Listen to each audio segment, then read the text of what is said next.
Halo guys, Assalamualaikum. Perkenalkan, nama saya Vivi Nurfaiza dengan NIM 0481748824. Aku berasal dari UPBJJ Kota Makassar. Untuk memenuhi tugas 1 mata kuliah jaringan komputer, kali ini saya akan mencoba melakukan percobaan praktikum menggunakan LAN tester. Langsung aja kita mulai. Di sini saya ada alat yang namanya tang crimping. Alat ini sangat penting ketika akan memasang sebuah kabel UTP ya. Fungsi crimping tools ini bisa digunakan untuk memotong kabel, untuk mengelupas kabel, serta untuk mengcrimping RJ45 nantinya. Di sini ada yang namanya alat pengupas. Alat ini juga bisa membantu mengelupas kabel UTP. Di pasaran terdapat alat yang khusus juga seperti ini ya. Dia lebih kecil dan lebih fleksibel. Selanjutnya untuk testernya di sini saya ada yang namanya alat LAN tester. Alat ini adalah alat yang digunakan untuk mengecek sambungan kabel UTP dengan RJ. Dapat juga digunakan untuk mengecek strategi pengkabelan apakah menggunakan kabel straight atau cross. Seperti ini ya.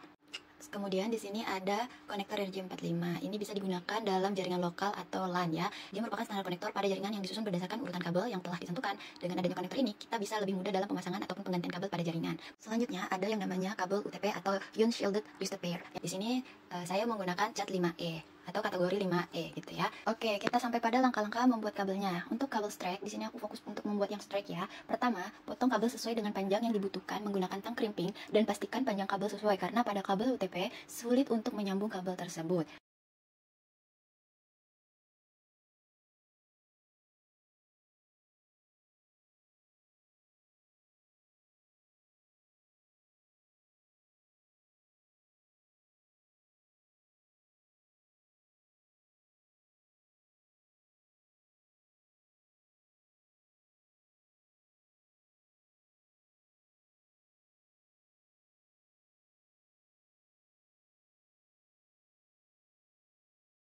Yang kedua, ambil salah satu ujung kabel yang pertama, kemudian kupas pembungkus karet dengan menggunakan tang crimping sepanjang 4 cm sehingga terlihat kabel bagian dalam yang saling berpilin.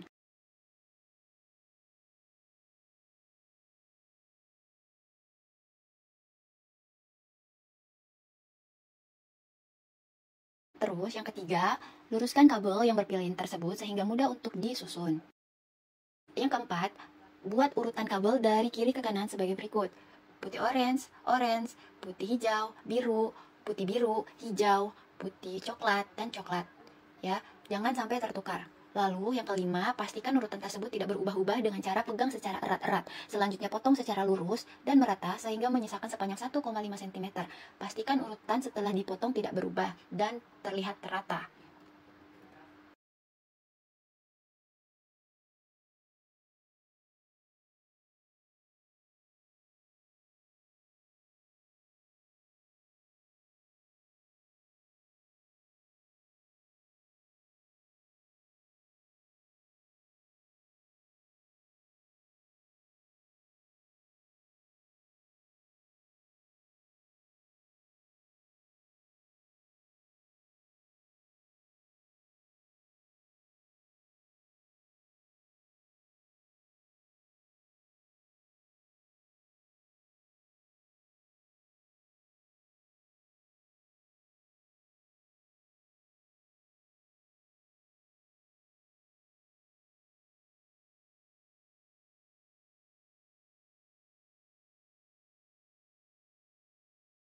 Yang keenam, masukkan kabel tersebut ke dalam RJ45 dengan urutan posisi kabel dari kiri ke kanan tetap sama, serta tonjolan RJ45 ada di bawah. Masukkan pula kabel sampai ujung tembaga kabel tersebut agar terlihat jelas dari ujung RJ45. Pada umumnya kabel UTP itu yang banyak beredar dan sering digunakan untuk jaringan adalah kategori cat 5, cat 5E, dan cat 6. Cat 6 mempunyai kisaran harga yang lebih tinggi dibandingkan dengan cat 5 dan cat 5E. Namun, pada cat 6 maksud saya mempunyai ketahanan terhadap cuaca dan kerusakan lebih kecil. Selain itu, cat 6 mempunyai plastik crossing yang berfungsi untuk melindungi kabel menjadi kusut. Serta panjang kabel bila masih di bawah 40 meter, rata-rata kabel dapat mencapai kecepatan teoritis bila melewati batas separuh dari standar kabel atau 100 meter. Ada baiknya menggunakan satu tingkat lebih tinggi. Tipe perangkat yang memerlukan kecepatan transfer tinggi, GPRS, disarankan menggunakan cat 5E atau cat 6 dibanding menggunakan cat 5. Seperti itu. Terus yang ketujuh, selanjutnya jepit RJ45 dengan menggunakan tang crimping dengan cara memasukkan semua bagian pada RJ45. Pastikan ketika menjepit dengan tenaga yang cukup sehingga maksud saya setiap pin tembaga pada RJ45 bisa menusuk pada kabel UTP. Untuk selanjutnya, lakukan langkah-langkah dari 1 sampai dengan 7 pada ujung kabel berikutnya atau yang satu sisi lainnya maksud saya. Setelah itu, Setelah kedua ujung kabel dipasangkan RJ45, selanjutnya lakukan pengujian atau tes LAN menggunakan LAN tester. Dengan cara tancap kedua ujung pada alat tester, kemudian perhatikan lampu pada alat tersebut. Jika lampu 1-8 menyala dengan baik, maka tandanya berhasil. Maksud saya, jika lampu 1-8 menyala dengan baik, dengan urutan nyala yang sama, maka kabel telah berfungsi dengan baik. Tetapi jika salah satu lampu ada yang mati atau urutannya tidak sama, maka terjadi kesalahan pada pemasangan RJ yang ada. Kabel OTP memiliki beberapa kategori. Kategori 1 itu hanya untuk digunakan komunikasi suara. Untuk kategori 2 dapat digunakan untuk menghubungkan perangkat yang karakteristik transmisinya sampai dengan 4 Mbps atau local talk. Kemudian untuk kategori 3 digunakan untuk transmisi dengan maksimum laju data sampai dengan 10 Mbps.